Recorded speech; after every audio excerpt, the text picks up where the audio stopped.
I'm excited to talk more about the BFR rocket and announce the first private astronaut, first a private citizen that's going to go into deep space.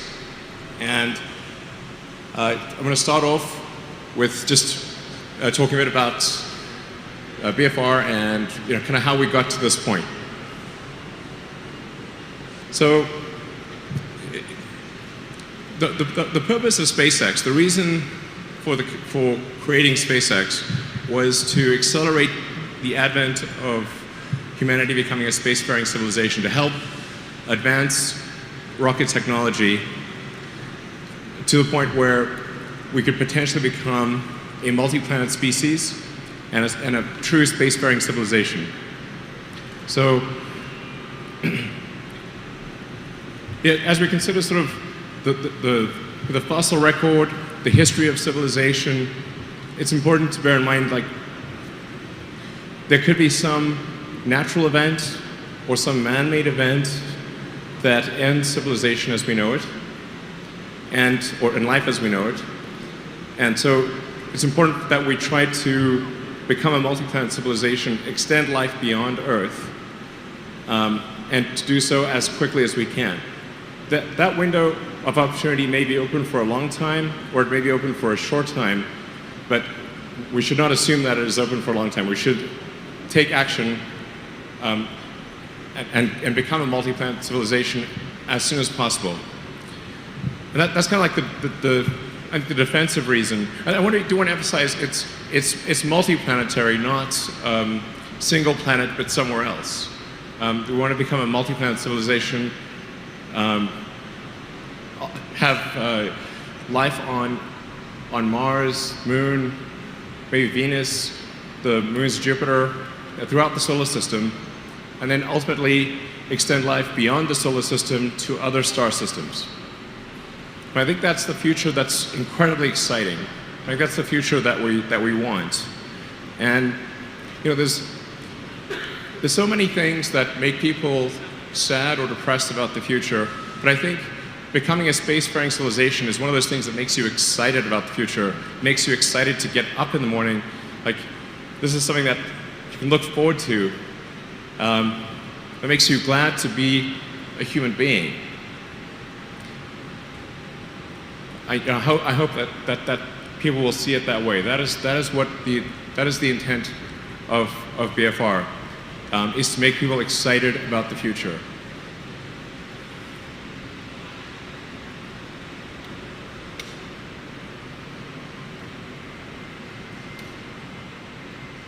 So this is sort of an illustration of what it would be like on Mars base.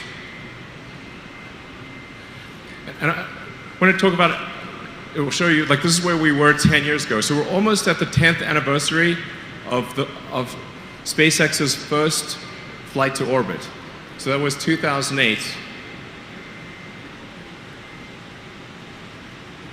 Yeah, September 2008. It's the first time we made orbit. And we'd had 3 attempts before that did not succeed.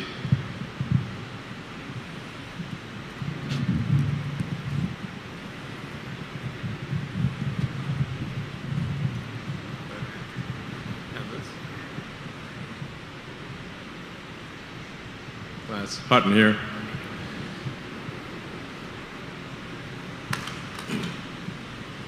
So we'd had 3 attempts to reach orbit, and then the fourth attempt reached orbit in September 2008. And if we had not reached orbit on that attempt, the SpaceX would not exist. So that was the fourth and final possibility of reaching orbit. That was a very, very tough launch emotionally. But fortunately, that launch did make it to orbit. And then not long after that, we won our first really major NASA contract, or we won the space station servicing contract, and those were 2 things that were instrumental in SpaceX's success. Then that brings us to where we were earlier this year, which is the launch of Falcon Heavy. So we went from Falcon 1 being just a little rocket that could launch only half a ton to low Earth orbit and had no reusability, to Falcon Heavy, which is the most powerful rocket in the world by a factor of 2, with enough payload to orbit capability to put a fully loaded 737 passengers, fuel, and luggage into orbit. And we're able to launch sort of a fun payload, which is, a Tesla Roadster with sort of a Starman mannequin to Mars orbit. So we're able to launch quite a heavy payload to Mars orbit and bring the 2 side boosters back and land them back at Cape Canaveral. The center core didn't land successfully, but we'll be able to do that, we think, in a subsequent launch. But it was a massive change over the course of 10 years to go from just barely being able to get to orbit to the most powerful launch vehicle in the world by a factor of 2, to have full reusability of the boost stage. We've now done missions where we've launched the boost stage several times, which is quite great. And then we've been able to refly our Dragon spacecraft. So it's an enormous change over the course of 10 years. And I think if you say, like, okay, how many people predicted in 2008 that SpaceX would have done these things by 2018? I think 0. I think 0. Like, I'm not sure it's 0, but I'm not aware of anyone who had made that prediction, including me, by the way. I would have said this is unlikely. Nonetheless, in 10 years, we got from tiny rockets barely making it to orbit to the world's biggest rocket by far, with reusable boost stages and sending a car to Mars. Although a lot of people don't understand, like, why we sent a car to Mars. Obviously, that's a bit confusing. Why would you send a car to Mars? That's bizarre. But the real reason was we wanted to just have something that was fun and that people could identify with. And normally when a company creates a new rocket, they just launch like a slab of concrete or something. And I was like, well, that's pretty boring. So we wanted something that was fun and that felt like you could maybe be there. And that was like the reasoning behind the car and the astronaut in the car. That was a tribute to David Bowie and the Hitchhiker's Guide to the Galaxy and a few other things. And there's also like the Asimov Foundation series etched in glass in the glove compartment. So that's, in fact, Asimov's Foundation series is a key inspiration for SpaceX.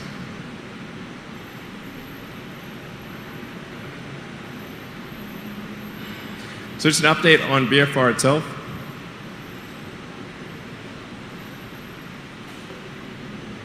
So the design, the production design of BFR is different in some important ways from what I presented about a year ago. Overall, it is 118 meters long.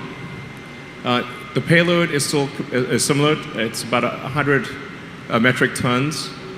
That's 100 metric tons to, well, actually technically 100 metric tons to all the way to Mars because of orbital refueling or orbital retanking. So BFR is designed to be able to take 100 tons all the way to the surface of Mars, or to any, well, surface of Mars, maybe Ceres, but if you have a propellant depot on Mars, you're able to get from Mars to the asteroid belt to the moons of Jupiter, and kind of like planet and moon hop all the way to the outer solar system.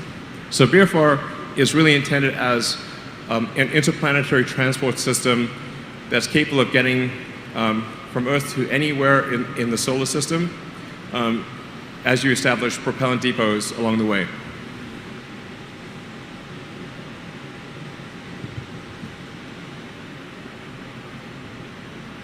Yeah. So we've increase the payload section to be over 1,000 cubic meters. I think it'll probably end up being something around 1,100 cubic meters. There are forward actuated fins and rear actuated fins. The way that BFR flies is somewhat counterintuitive. If you apply your sort of normal intuition, it will not make sense. I'll try to illustrate that in this presentation.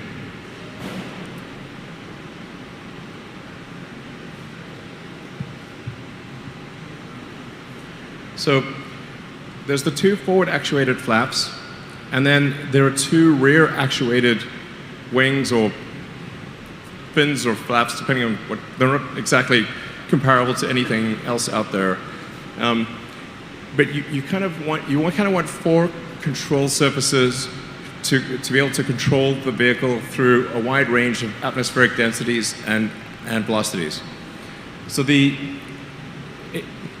way it operates is kind of more like a skydiver than an aircraft. Almost the entire time when it's re-entering, it is just trying to brake. It's just trying to stop. So it's doing everything it can to shed velocity while distributing that force over the most amount of surface area possible. So two of the three rear fins actuate. They're like giant wings. It actually requires an enormous amount of force to move those wings. It's sort of in the meganewton class of force. The third fin or wing-like structure is actually does not actuate, and it is not a vertical stabilizer as it may appear. It is actually just a leg. So during the high velocity portion of entry, it's in the lee of the wind, and it really doesn't have any aerodynamic purpose, and it's really just a leg. It looks the same as the other ones for purposes of symmetry. So this is a true physics simulation of BFR re-entering.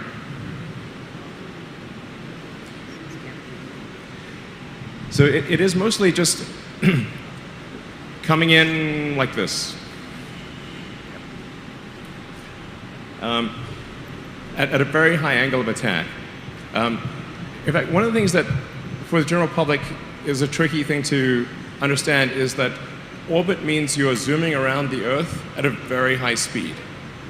It's counterintuitive where people think perhaps once you get to a certain altitude, gravity turns off. This is not the case. In order to go up and stay up, you have to move around the Earth at approximately 25 times the speed of sound. So in fact, the space station is circling the Earth every 90 minutes. This is a very important concept to understand, that orbit is entirely about your speed horizontal to the ground or parallel to the ground. It is going up and staying up the only reason you need altitude at all is to get out of atmospheric drag. So if Earth didn't have an atmosphere, you could orbit 1 meter or like 3.28 feet above the ground, no problem. Well, a little dodgy, but it's technically possible. So yeah, if you looked at that simulation, it might be worth playing that again, actually.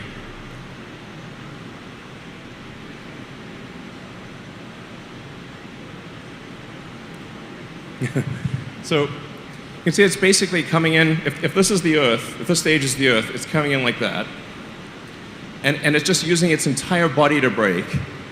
And it sort of goes like that and slows down, and then it falls like a skydiver. And then it rights itself, fires the engine, and lands on the fins. I mean, this will look really epic in person. It looks like guaranteed to be exciting.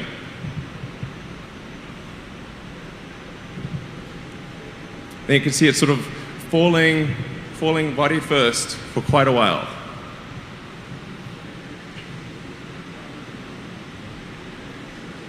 it's really quite gentle. You're just sort of falling at terminal velocity for quite a long time. Very gentle fall, just sort of like floating down. And then it rights itself at the end, fires the engines and lands. It's very counterintuitive. It's not like anything that people are familiar with. It's not like an airplane. Or, yeah.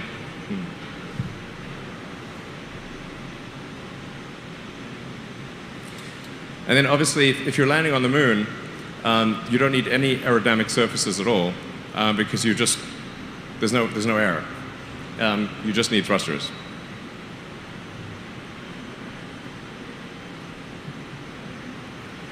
So the next steps with BFR are we're going to build it, or we are building it.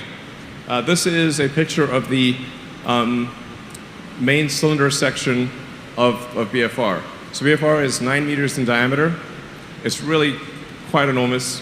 You can get a sense of scale. Like that's to scale. So that gives you a sense of the size of the vehicle. Quite enormous. But we're already building it. So we've built the first cylinder section. So that's the first actual cylinder section of the BFR prototype. And we'll be building the domes and the engine section soon. And then this is the Raptor engine.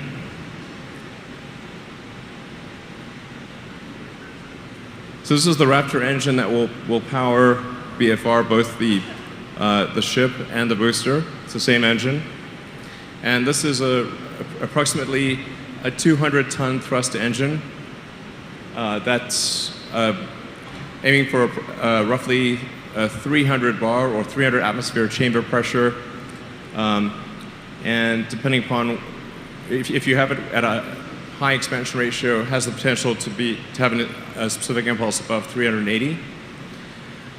But it's a staged combustion, full flow, gas. For those who are interested in technical details, I'm really excited about this engine design. I think the SpaceX propulsion team has done an amazing job on this engine design, and the SpaceX structures and aero, SpaceX team has done a phenomenal job in design of this. It's like super great. Like, well done, guys. I mean, like this is a stupidly hard problem, and SpaceX engineering has, I think, done a great job with this design. It's like I don't think most people, even in the aerospace industry, know what question to ask. It took us a long time to even frame the question correctly. Once we could frame the question correctly, the answer was, I wouldn't say easy, but the answer flowed once the question could be framed with precision. Framing that question with precision was very difficult. Oh, yeah. So this is the trajectory.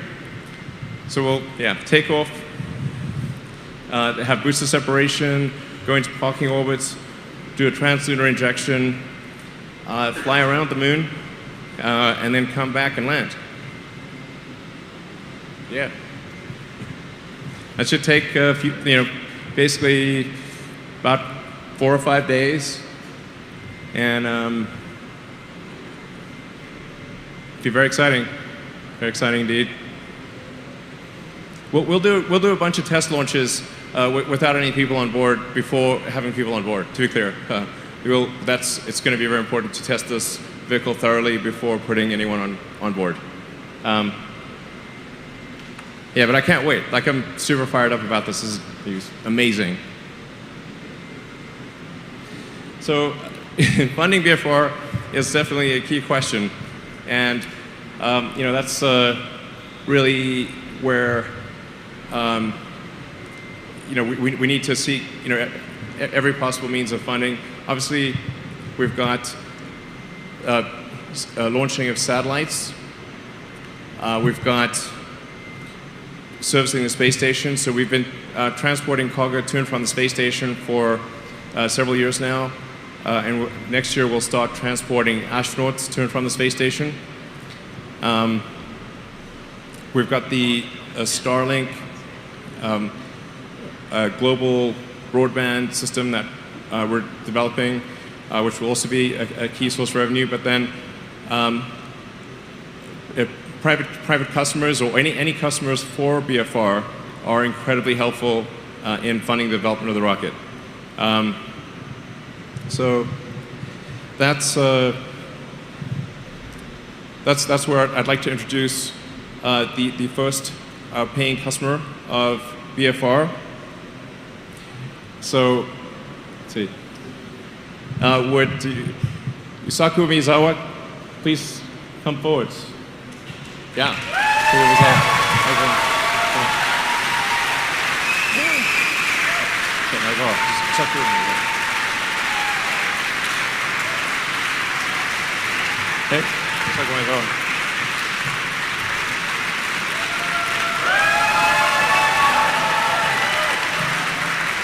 Thank you, Elon. Thank you, everyone. Wow. I am from Japan. My name is Yusaku Maezawa. You can call me MZ, please. Thank you, thank you, thank you. Thanks for coming to this conference today, and thanks for watching live streaming in the internet today. Yeah. Finally, I can tell you that I choose to go to the moon. Yeah. Finally, I can say I'm very glad to be here, and I'm really exciting and really honored, really appreciate to be able to share this announcement with you and people all over the world. Before talking about the moon and this project, I'd like to introduce myself a little bit, okay? Yeah. Oh, I cannot speak English very well, so please listen carefully, please. Yeah.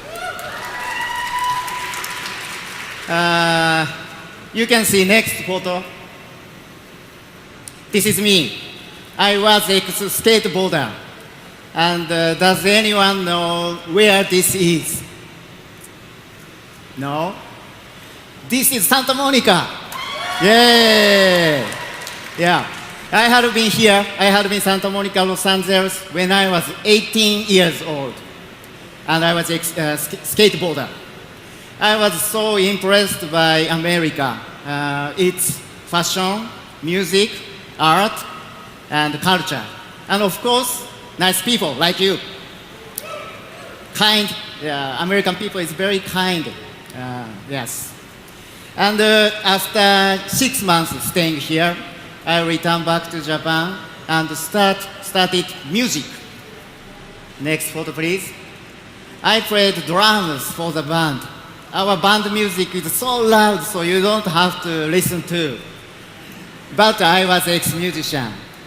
And after the band, I started my own company. Please. Yes. My company is founded 20 years ago by me. So this year, my company's 20th anniversary. Woo! Thank you. And finally, we started our private fashion label. That name is Zozo, Z-O-Z-O. And the Zozo slogan is Be Unique, Be Equal. We are all unique. At the same time, we are all equal. It's important for us. Yeah. You can check our website, zozo.com, zozo.com later. Thank you. Okay, that's all about me. So let's move talking about the moon and this project, okay? Yeah. Now on to the main topic of the day. Many of you may be wondering, why do I want to go to the moon? What do I want to do there? And most of all, why did I purchase the entire BFR?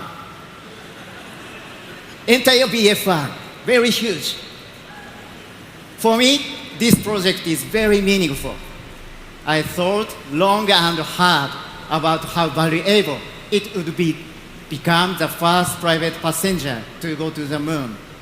At the same time, I thought about how I can give back to the world and how this can contribute to world peace. This is my lifelong dream. Today, thank you.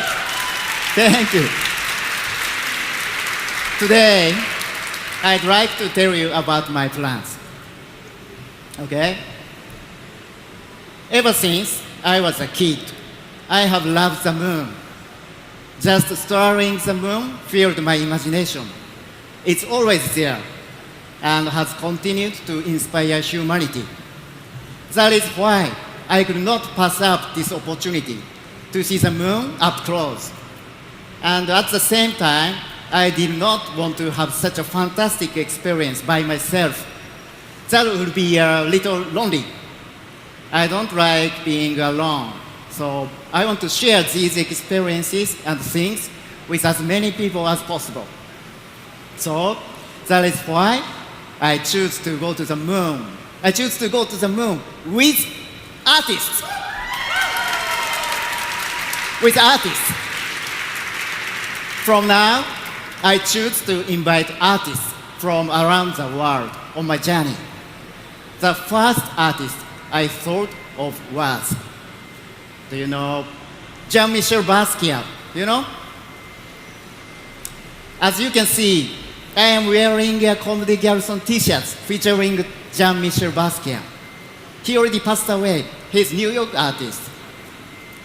One day, when I was staring at his painting, I thought, what if Basquiat had gone to space and had seen the moon up close or saw the Earth in full view?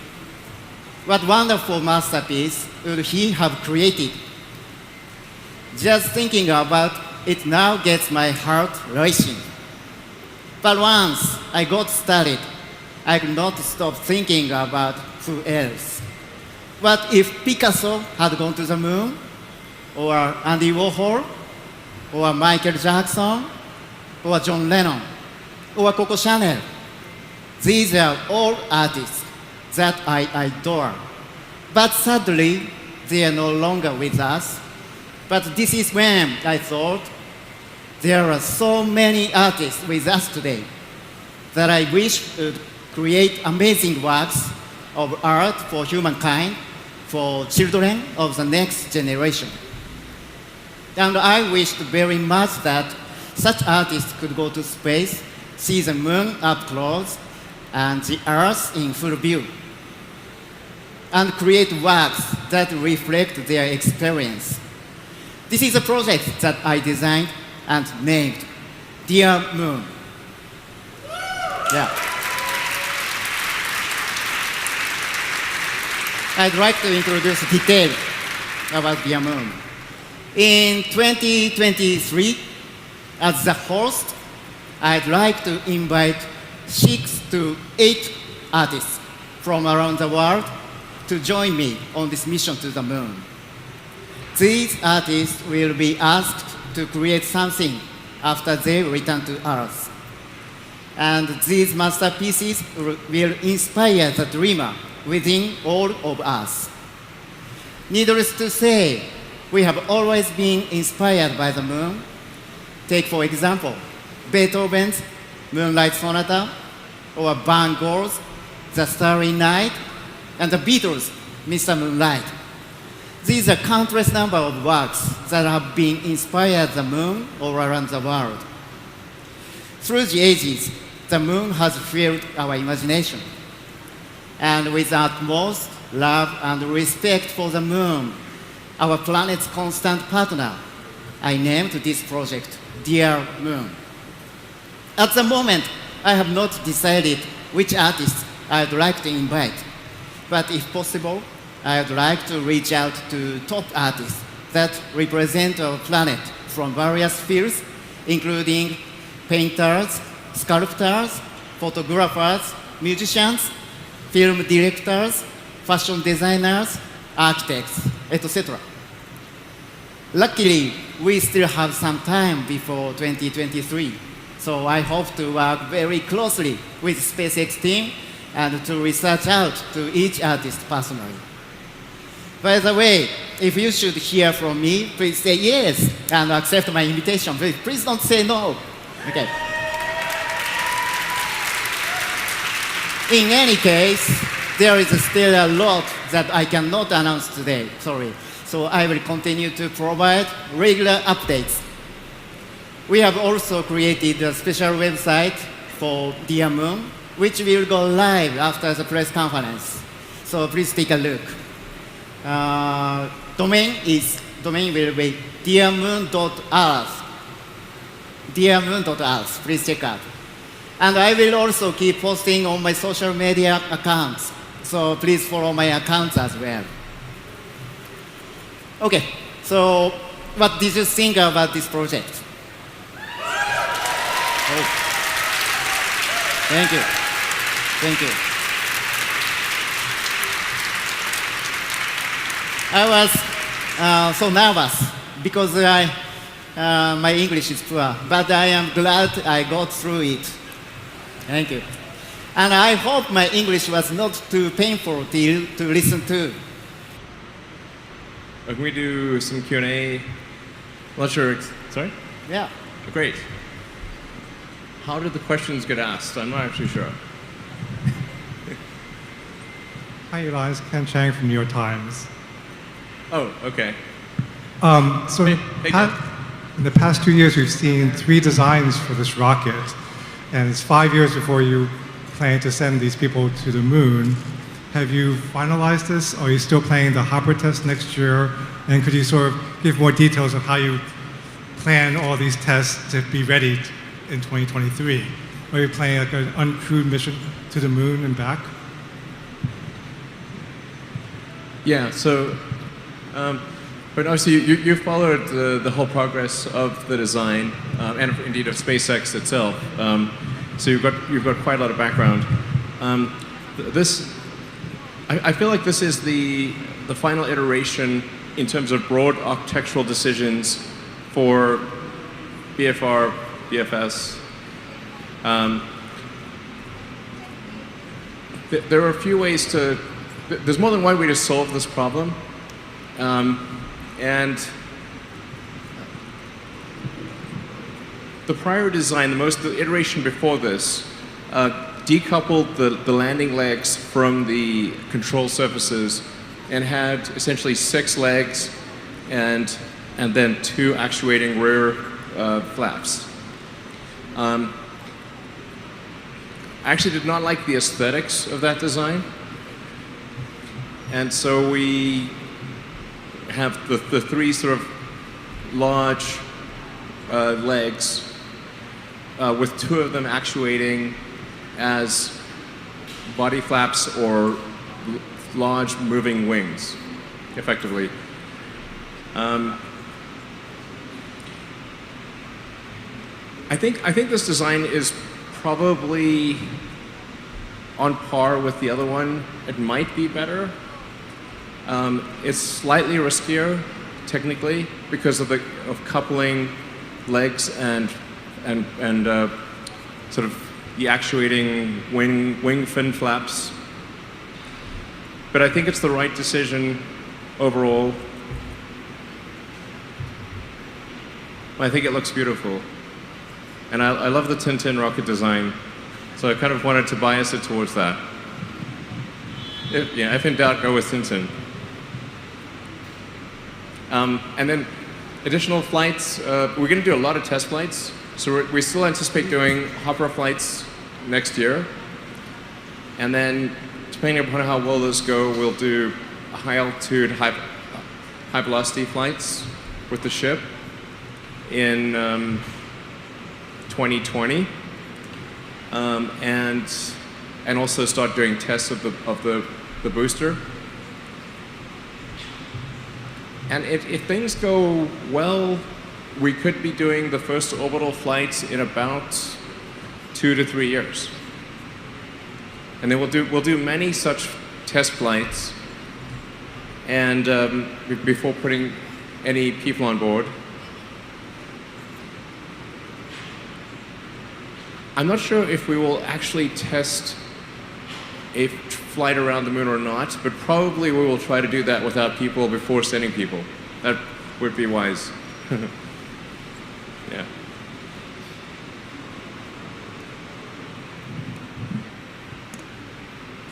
Hi, I'm Toshi Ogata from the Japanese newspaper called Asahi Shimbun. Mr. Musk, you chose a Japanese citizen for the first passenger. Well, he chose us. What?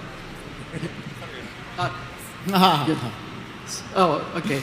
But what's your message behind that?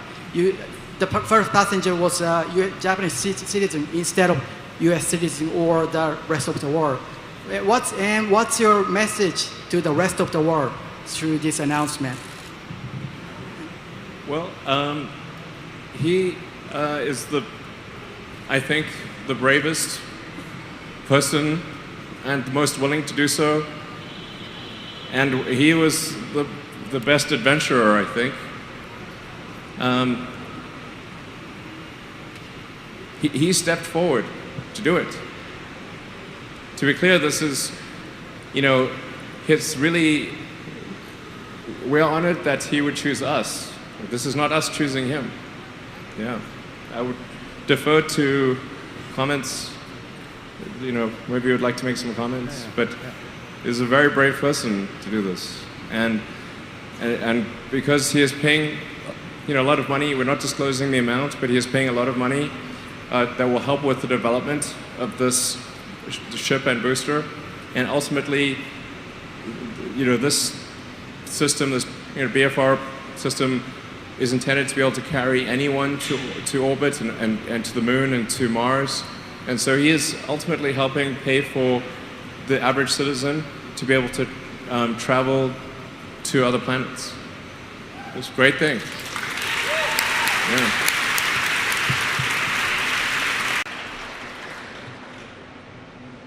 I hope this is really seen as a very positive thing and something that people are excited about. It's dangerous, to be clear. This is dangerous. This is no, walk in the park here. This will require a lot of training, and it's not again. It's like, when you're pushing the frontier, it's not a sure thing. It's not like just taking an air flight somewhere. There's some chance that something could go wrong. We'll do everything we can to minimize that.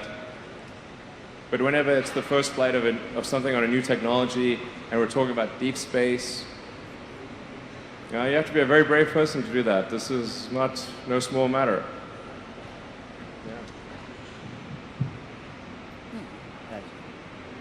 David Curley from ABC News. Two quick questions. It's impossible to know where the mic's coming from because I just hear the speakers. Sorry. Yeah, no worries. Yeah. No pad. Falcon Heavy and the two deposits, the two passengers who were going to go, what happened to them? And bigger picture, what did you think when he came to you and said, I want to do an all-civilian global art project and buy an entire flight to the moon? Well, it's the same person, but with Falcon Heavy and Dragon, that we would have had essentially, especially for a trip around the moon, only room for 2 people, because it's meant for sort of 4 to 7 for low Earth orbit on Dragon. But it's like about the size of, an SUV inside there. Like if you have a 5-day journey in an SUV, you don't want to be jam-packed. So that's why there was sort of only kind of 2. Now, BFR has got room for 100. And we said, well, maybe it's wise on this to have about a dozen people or thereabouts on the first trip into deep space. He's very graciously offered to provide those seats to artists and cultural influences and like basically, key influences in society and we better get that flight right. We're gonna definitely be doing everything we possibly can to make sure that is a good flight. But instead of 2, you can have a dozen, and probably not wise to have 100 on this flight, but we'll leave a lot of extra room for extra fuel and oxygen, sort of food and water, spare parts, just sort of kind of just in case. If something goes wrong, like you have as much opportunity as possible for a recovery. I mean, this is a dangerous mission. It's definitely dangerous. Yep. Danger. Yeah.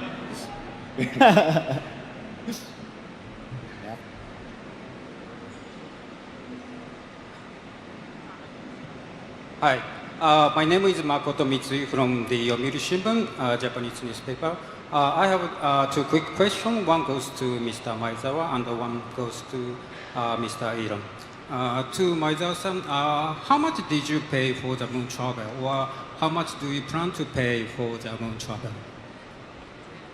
And another question to the Elon. So, what kind of SpaceX specific characteristics or company culture do you think has contributed to SpaceX becoming the leading company in the United States to come up with innovations such as BRF? Thank you.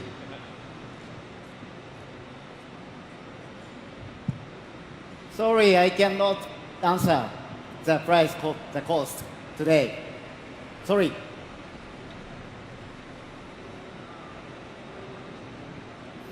But it's going to be free for the artists. So that's cool. I think it's a really good gesture. Yeah. It's good of you to do that. As far as I think what attracts a lot of the best talent in the world, so the best engineers in the world, to SpaceX is the nature of the mission, which is we want to advance space technology to make humanity a multi-planet species, and I think that the very best engineers in the world, it's not just about a job or making a salary or whatever. It's like, how was the time spent? Did it matter? What was the significance of the project? This is very important, I think, to the best engineers, because the best engineers, they can work anywhere. And I think the fact that this is a mission and it's a lot of hard work, but we're trying to go about it in the right way. I think this is a key reason why some of the best people in the world come to work at SpaceX, and that's how we're able to make progress.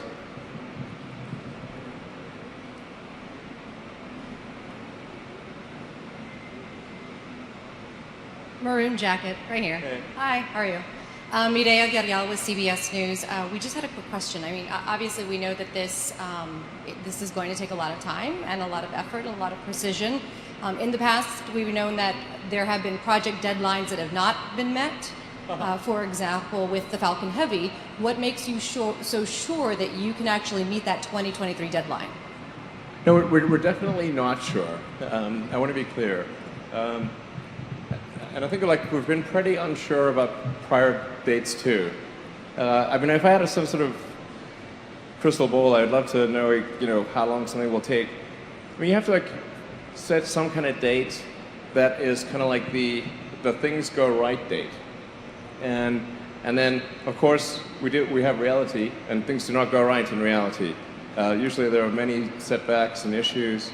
So, if we put a date out there, it's kind of like, well, if everything goes approximately right, then this is the date. But there's so many uncertainties. I mean, this is a ridiculously big rocket. It's got so much advanced technology. I mean,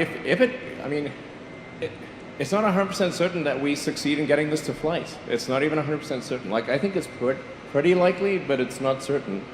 And yeah, but we're going to do everything humanly possible to bring it to flight as fast as we can, and as safely as we can. Yeah.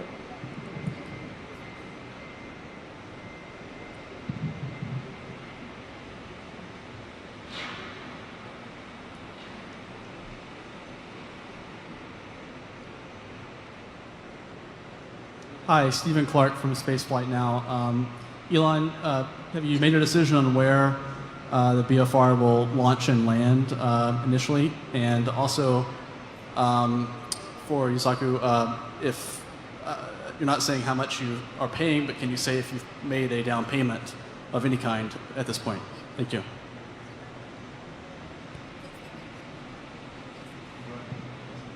Yes, I did. Already. Yeah, he's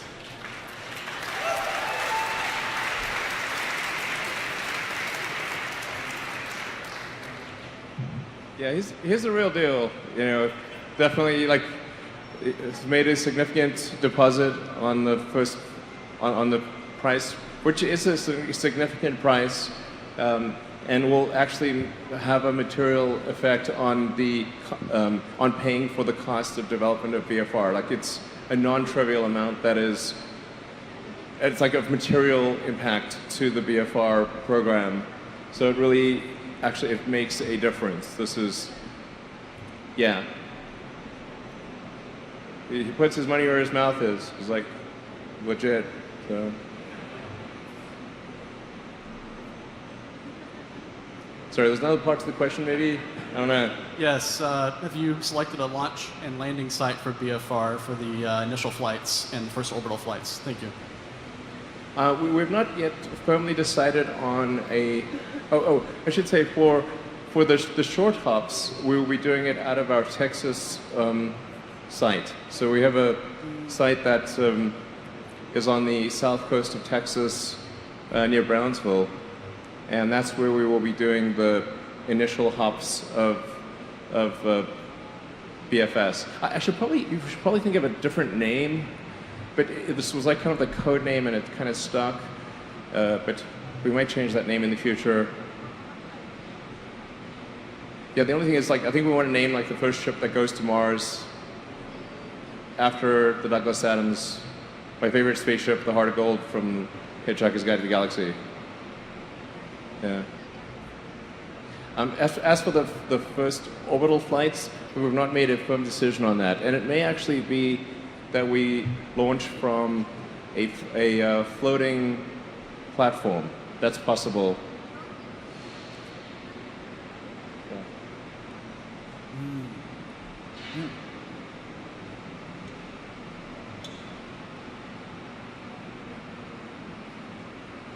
Hi, thanks for doing this.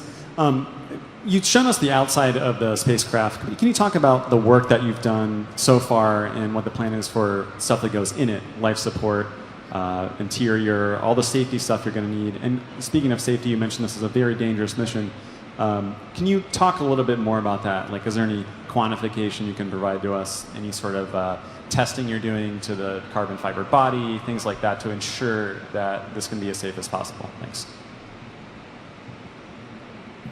For the interior, we've just have some sort of concepts in terms of what it would be like, and depending upon what type of mission, you'd have a different configuration. So if you were going to Mars, for example, that's at least kind of a 3-month journey, maybe upwards of a 6 or 7 month journey. So if you're going to be in something for 3 to 6 months, you want to have like a cabin, and then have like a common area for recreation, and some sort of meeting rooms, or, like, because you'll be in this thing for months. Now, if you're going, say, to the moon or around the moon, you kind of have a several day journey. So probably still want cabins. Yeah. Common area. I think you want to have like a lot of like what is the most fun that you can have in 0G? That for sure is a key thing. Fun is underrated. It's like 3 more of that. So, well, like, what is the most enjoyable thing we can possibly do? We will do that, I think. And then safety-wise, this will be built upon our work with the NASA Crew Dragon design. We're going to put more engineering effort into having a fully recyclable system for BFR,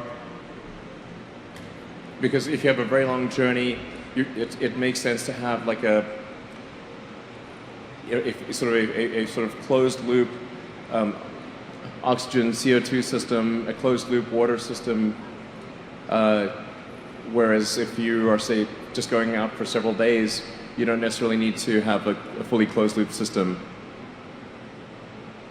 So there's like a fair bit of engineering that's needed for the Mars journey, but I think probably we can mostly leverage the work we've done for the NASA crew mission to the space station for the lunar journeys.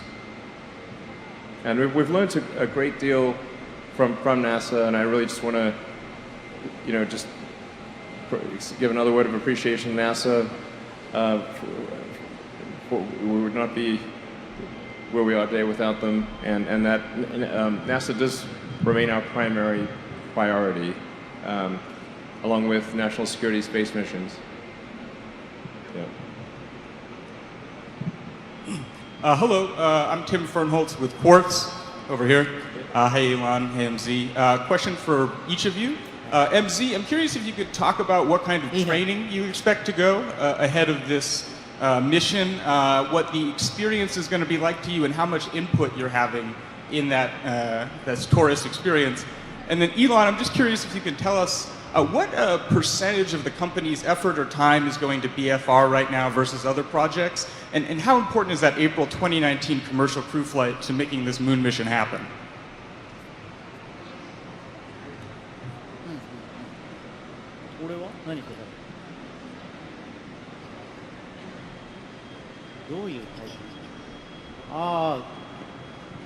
Can I answer in Japanese? Yeah. まあこれから全部決めますと。まだ何も決まってません。で、トレーニングもどんなことするかもまだわかりません。So nothing's written in stone, so we are going to start discussions and decide here on forward. And we haven't really discussed what type of training we'll be doing as either. All right. Let's see. In terms of SpaceX resources, this is still quite a small portion of SpaceX resources. Certainly less than 5% of SpaceX.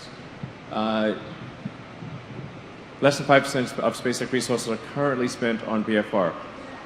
Now that will change quite significantly in the years to come.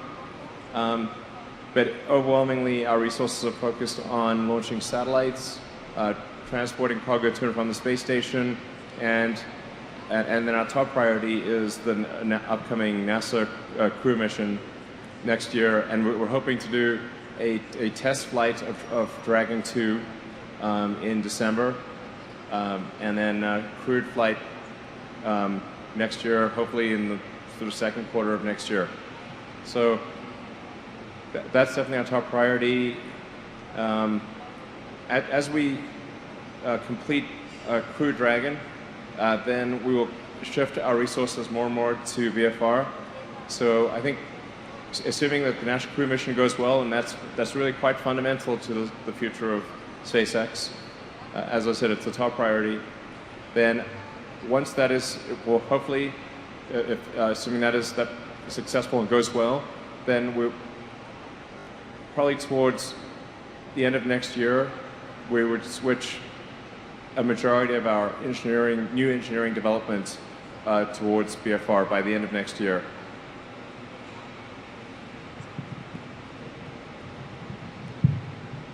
Hi, this is Liz Lopato with The Verge. I have two questions. I have one for the passenger and one about the rocket. My first question is, what do you look forward to most while you're in space? What do you most want to do while you're going around the moon? And the second is, how much money is it going to take to develop the BFR to make this trip? I love art, so アートとアートの融合だから、アーティストとアーティストがコラボレーションして何が生まれるかっていうのを目の前で見ることができるのが非常に楽しみです。So I love art, and I'm looking very much forward to seeing what different artists getting together could bring to life. It's actually hard to say what the development cost is of the BFR system. I think it's roughly roughly $5 billion. You know, it's difficult to say what it would end up being, but that's, if I were to guess, it would be something like $5 billion, which would be really quite a small amount for a project of this nature. Like $5 billion is obviously a very large amount of money, but small for a project of this nature. Yeah. Last question to the LA Times. Hi, Samantha Masanaga, LA Times. One question for Elon. You mentioned the various revenue streams that you're planning to use to pay for BFR development. What's your estimate of the development costs for BFR? Sorry, what's the question? Oh, what's your estimate of development costs for BFR?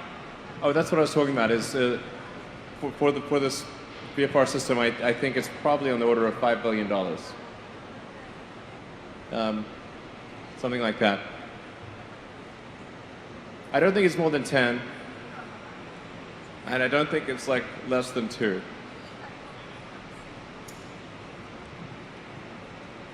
We do a few more questions if there's, yeah. I want to make sure if you made your way out here and you feel like there's an important question that we haven't, we definitely try to do our best to answer it. Elon. And by the way, thanks guys for coming out here. It's good to see you. Yeah.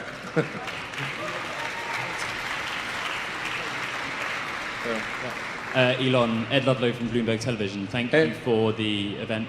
I have a question about lunar landing and trips to the surface, because you outlined your vision for multi-planet species, the future of the human race. Is that something concrete in the near term as a stepping stone or a way to drive additional revenue? And for the passenger, have you spoken to any of your billionaire friends, any of your high net worth friends, to either convince them of your vision to join you on BFR or to answer Elon's plea for funding for more BFR? If you could answer that, I'd be grateful. Thank you.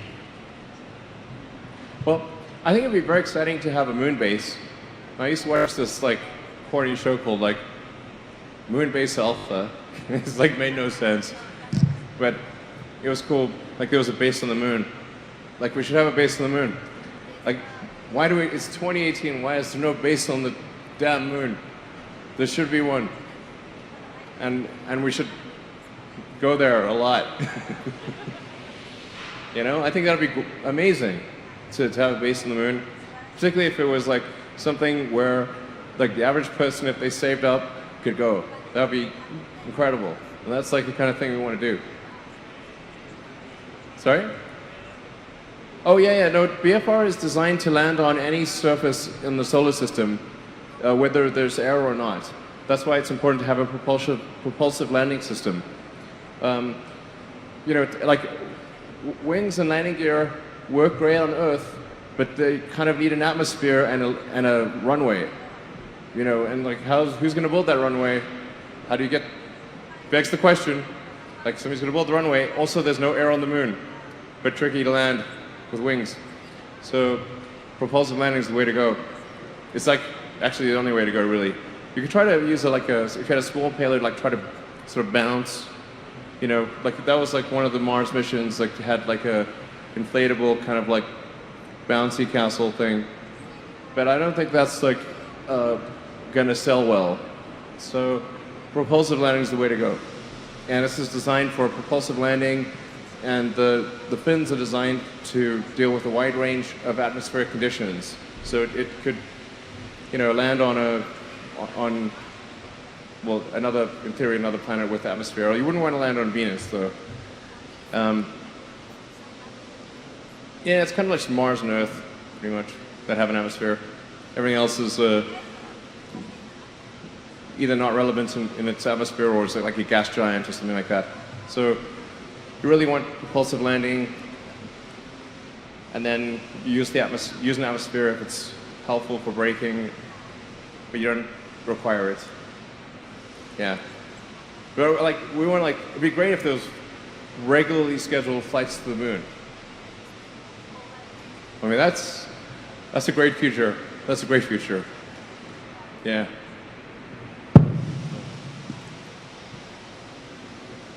Thank you, Elon. Eric Johnson with Reuters News. Let's say you hit your 2023 goal, and you just talked about, regular lunar trips. Can you talk about what your goal is for an annual ramp up of how many trips you'd like to see? That's question one.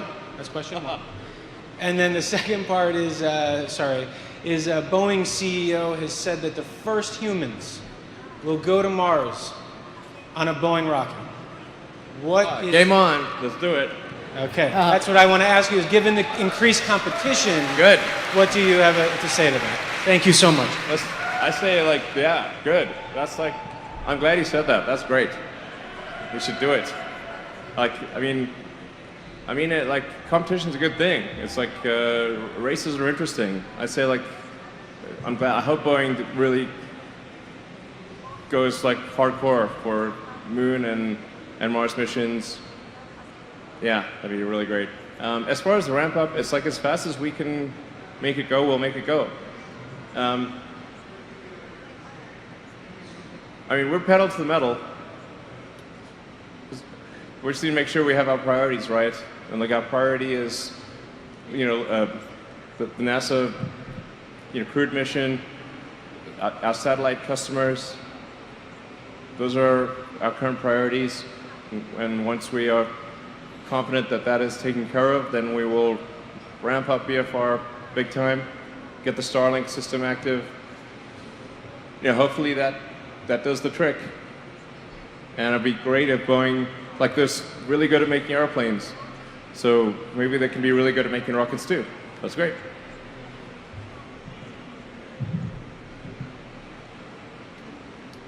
Hey Elon, Tim Dodd, the Everyday Astronaut here.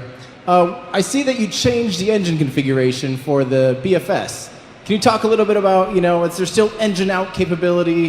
Is it vacuum optimized but still landable on sea level? Can they function as an abort system? Can you just kind of tell us about your new decision making on that? Oh yeah, actually you noticed that, that's a good thing to notice. Good eye. So in order to minimize the development risk and cost, we decided to commonize the engine between the booster and the ship. So a future upgrade path for BFS would be to have a vacuum optimized nozzle. So these are these nozzles are kind of a sea level nozzle, size nozzle, so that they're able to operate well at sea level because they're essentially the booster size nozzle. Where you see that sort of cargo around the perimeter, you can actually switch out those cargo sections for a vacuum nozzle version of Raptor. So, and it can go all the way to the vacuum nozzle can go all the way to the perimeter of all the way to basically the skin of the vehicle. So you can have you can have something which has maybe three or four times the exit diameter of the Raptors that you see there as engines in the perimeter, and the exchange would be that you'd lose basically 2 of those cargo racks in exchange for every vacuum engine, but then your total payload performance to Mars would increase significantly. But we can do the 100 tons to the surface of Mars with those engines. But it would definitely, I think, version 2 would have the vacuum engines most likely in place of those cargo racks. Yeah, but having those the engines in that configuration, with 7 engines means it's definitely capable of engine out at any time, and including 2 engine out in almost all circumstances. So you could lose 2 engines and still be totally safe. In fact, in some cases you can lose up to 4 engines and still be totally fine. So it only needs 3 engines for landing. 3 out of 7. Yeah. Yvan Couronne of Agence France Presse. Mr. Maezawa, have you thought about how you're going to select the artist? And Mr. Musk, can you give us an idea of whether Mr. Maezawa contributed more or less than 5% of the development cost?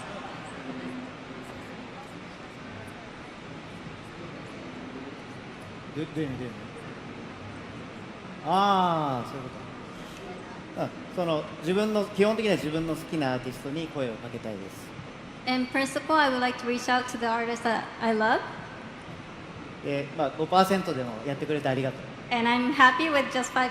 Thank you very much for working on the rocket. Enough. Thank you. Well, I don't think we're gonna obviously do any percentage math that would kind of give it away, you know. But it's a material percentage. Material percentage. Hi, Elon. Robert Perlman with Collect Space and Space.com. Okay. Sorry, it's almost impossible to see what's going on. Okay. You showed a trajectory screen before. For this flight, can you talk a little bit about the profile, maximum G that the passengers will experience? How long will they be at the moon, and how close will they be above the surface? Well, it's important to bear in mind we can actually adjust the maximum G's in exchange for a reduction in payload. So this is a mission we could probably do in the ascent phase, keeping it under a 3G ascent. Although, normally you'd probably want to go to 5Gs, but under 3Gs, maybe even 2.5, because we'd have a lot of extra payload. And then this mission would be a loop around the moon. The exact mission profile has not been decided, but I think it would be pretty exciting to kind of skim the surface, go real close, and then zoom out far, and then come back around. So in the diagram, it looks kind of symmetric, but I think you'd probably want to go real close, and then go zooming past the moon, go far out, kind of get about as far from Earth as you can get within reason. So even the moon's relatively small, and you come zipping back in, and then if we do we could do sort of an initial atmospheric. There are two ways to do it. You could either come straight in, which would be a relatively high G situation. That might be maybe a 6G entry or something like that. Or you could do one where you skim the atmosphere and shed velocity, and then capture into low Earth orbit, and then do a deorbit burn and come in which case you could probably keep the entry Gs hopefully to around 3. This is sort of pretty off the cuff here, but those are kind of, I think, close-ish numbers. Yeah.